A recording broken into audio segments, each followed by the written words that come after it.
Janet McCreary at Madison Consolidated Schools, Curriculum Instruction and Assessment. I like to refer to it as CIA.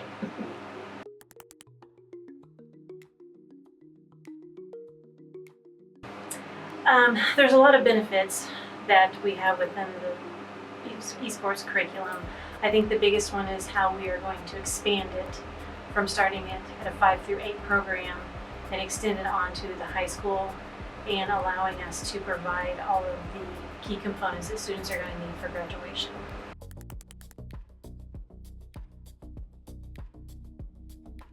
There's several things that go into the high school diploma now.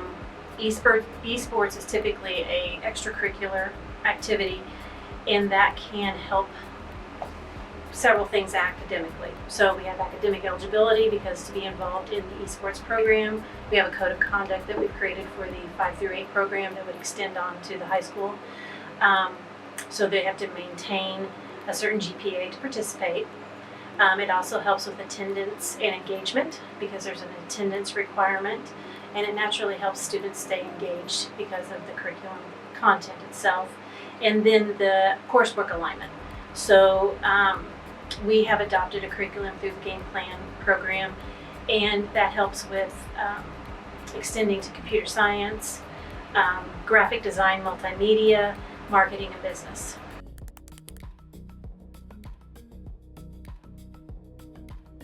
Well, and I don't want people to think that the kids are just sitting in front of the screen and gaming the whole time that they're in the classroom. They're not. They're having to work together.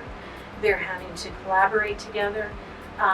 Some of the games even involve, they have a large screen up, and they're actually in front of it, and there's movement taking place. So it's not just a sit in front of a screen for hours upon end and gaming like we typically think of the gaming. So I think that we need to think differently about how, in the past, when we think of gamers, they're very disconnected from people and having those social skills. This is a way to bridge the two, and that provides students the opportunity to have the gaming experience, but learn about all of the other aspects that go into it. It's not just being a gamer on YouTube. It's the programming, it's the shoutcasting, it's the social media, it's the business aspect of it.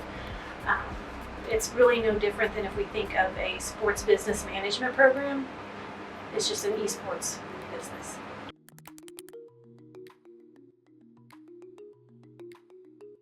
So every month we have our MTSS meetings, multi-tiered systems of support meetings.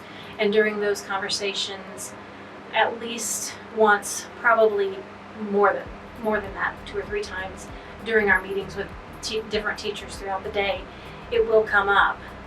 Hey, this kiddo's in esports.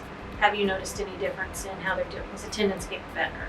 Are they more engaged in the classroom? Are their grades coming up? So those questions are being asked. They're circling back to them, and repeatedly we're hearing, yes, we're seeing improvements. Yes, they're coming to school. Yes, they're getting their grade up. They're working harder. They have something to work towards, which kind of lends to that engagement of a broader student population that we talk about. Everybody wants to find their niche and where they fit, and that's hard for a lot of us. So then just providing different opportunities for kids who typically are not involved. In talking to Mr. Warner one day, we talked about numbers of how many kids are involved. It is the largest extracurricular activity that they have at the junior high over all the sports. The most kids involved in it.